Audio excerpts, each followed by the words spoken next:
Hi artists, here we are. We're going to get started. We are going to combine line and color by using the Principle of Art pattern. So the first thing that I want you to do, looking at your crayons, is you are going to select a warm color crayon. I'm going to start with magenta. I've already broken it. And a cool color, I am selecting turquoise.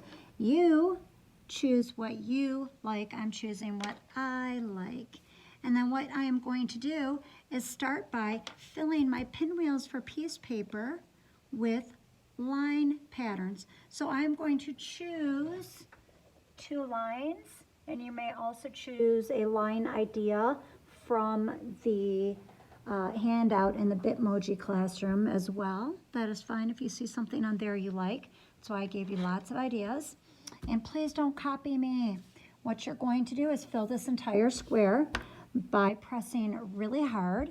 And the reason we are using the crayon instead of the colored pencil is because crayon is really waxy, and when we draw it with it, it's putting that wax on the paper and making our paper thicker. So it's going to be a stronger pinwheel, which is going to make it blow in the wind easier. I'm going to do a pattern of wavy lines and curly lines. So I did a wavy line, and now I'm going to do a curly line with it. And I'm holding my phone to record my video. I really need 2 hands to do this. So I'm sorry if it seems a little bit bumpy from your view. All right, and now I have my wavy line. I can go ahead and do my curly line.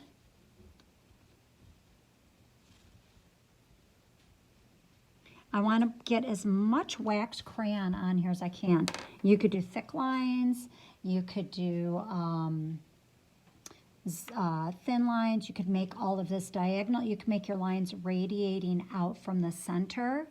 You can do it any way you want, but you are going to keep creating your pattern over and over again until you fill up the entire page like this. Then you are going to flip your pinwheel for piece over, and if you notice, when the light shines through it, you can see the square that is going to be your pinwheel from the back side of the paper. How cool is that? If you're having a hard time seeing it, you could take it up and hold it up against a window, or put a little piece of tape at the top and tape it to the window, and that'll help you find the square. Then you are going to select 2 more colors, 1 warm color, 1 cool color. I am going to choose orange as my warm color, and I am going to choose dark blue as my cool color. Hopefully you guys can see that.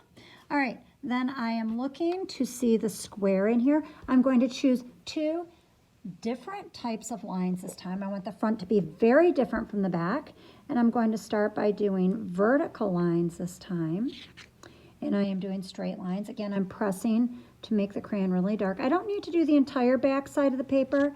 I just want to do it where I can see the design coming through. And I'm going to fill this with my vertical straight lines all the way across, and I'm also going to do zigzag as my second line.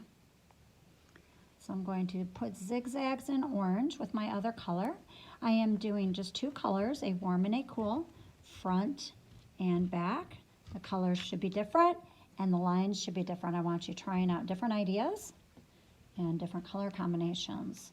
And you will fill up the entire paper. And I also added, I'm going to add a little bit more design because I think this is kind of a little bit dull. I'm going to add some broken lines into every other zigzag line. So I'm skipping 1. So I have blue, straight line, orange, zigzag, blue, straight line, orange, zigzag, broken lines. Then I'll repeat, and I'll do another blue line. I'll do another orange zigzag, but this time I am not, because I'm doing a pattern here, I am not going to put the broken lines in it. So when you are all done, it should look something like this. You should have the front completed and the back completed. All right, and then next week or the next time I see you, some of you I see twice a week, the next time I see you, we will be putting together your color wheel, or excuse me, your pinwheel. You will need to have scissors ready. If you don't have scissors, I have another way that we can get your squares done to make the pinwheel. It just does not work as well as the scissors. But we'll give it a try. We're going to do our best considering the circumstances. If you have scissors at home, you totally must have your parents' permission or whoever your adult in charge is, and they must be supervising you when you use scissors. Anytime I ask you to use scissors, you must have your responsible adult supervising you. And when you get out those scissors, parents, what I teach them, and students, what I teach you is to point those scissors down at the ground. When we're carrying them, we hold them like this. We never run. We walk so slow. You could even do your belly breathing walk if you're walking with a pair of scissors. But I really do prefer that the adults move scissors around the room because we do not want to take any chances. Nevertheless, you should have adult supervision. Anytime you do have scissors, the proper way to hold them when you're carrying them is like this, with the point down, and you're not swinging your arm. You're holding your arm very still, very calm as you walk.